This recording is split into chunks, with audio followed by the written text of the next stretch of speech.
Machiegni kendo nyaka Ramogi wadhi e kaonti ma Kisii kama jotich mawuok e Migago mar thieth e kaonti no onyiso luoro margi kalore kod medruok mar thoe mikelo kod tuoche ma ok landre kowuok kuom ng'at achiel kadhi kuom ng'at machielo makoro osechopo e atamalo 50 ka gilose nyasi mar Jothieth e kaonti ma Kisii e bwo telo mar riwruok mar Amref Africa giko piny owacho mondo tim limbe e ute thieth mantiere kor gwenge kendo ng'iyo ohala mar kata chal mar jotuo kendo timo nonro wi tuoche kaka sukari, kansa, pressure kod mamoko.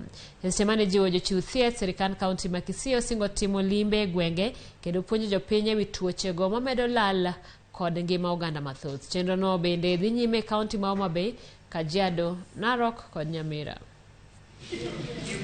The reason behind this is because of the increasing number of mortalities we are having from the globe, where we are having more than 81% of global deaths due to non-communicable diseases. In Kenya, we are having 39% of mortality being specifically associated with non-communicable diseases.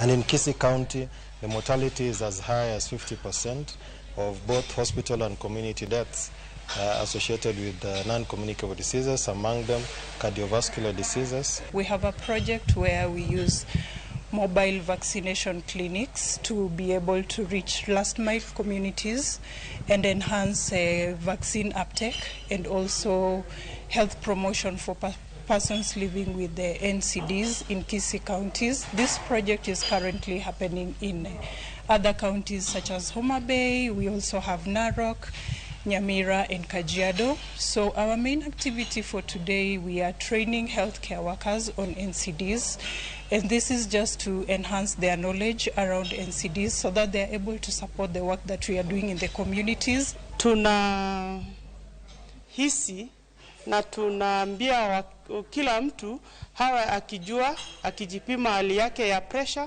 hali yake ya sukari, at least kila mwezi mtu ajue hali yake ya kiwango cha sukari kwa mwili na pressure, sababu watu wengi wanatembea na hizo viwango vikikuwa juu bila wao kujua.